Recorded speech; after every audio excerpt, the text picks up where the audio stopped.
இருப்பாங்களாம், கல்யாண மண்டபங்களுக்கு வேலைக்கு போவாங்களாம், இப்படி பல வேலை செய்கிறாங்களாம். இவங்க இந்த உலகத்தில் இருந்து மாற்றி இவங்களை இந்த ஒரு அடையாளம் கிடைச்சதுக்கு ஜீ தமிழ் மேடைன்னு சொல்லியிருக்காங்க. இப்படியான வாழ்க்கை வாழ்ந்தவங்களுக்கு ஒரு நல்ல ஒரு அடையாளம் அங்கீகாரம் கொடுத்துருக்காங்க ஜீ தமிழ்னு சொல்லியிருப்பாங்க. இவங்க முதல்ல டான்ஸ் பண்ணது பஞ்சு மிட்டாய் சேலை கட்டி சூப்பராக ஆடியிருப்பாங்க. பாபா மாஸ்டர், ஸ்னேகா மேம், வரலட்சுமி சூப்பரான கமெண்ட்ஸ் கொடுத்துருப்பாங்க. நல்ல வரவேற்பும் கிடச்சிருக்குங்க. அடுத்து இவங்க ஆடுற பாட்டு சலக் சலக்.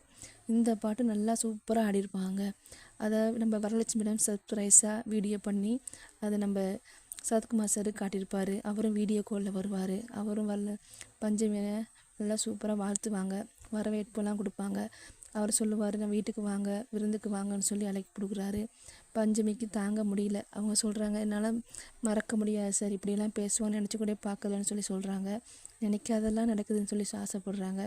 அவங்களும் வீட்டுக்கெல்லாம் போகிறாங்க. சரத்குமார் சார் வீட்டுக்கு போயிட்டு விருந்தெல்லாம் சாப்பிட்டு அதோடு அவர் 1,00,000 ரூபா காசு கொடுக்குறாரு. இந்த மாதிரி பிள்ளைங்க படிப்புக்காக வச்சுக்குங்க அப்படின்னு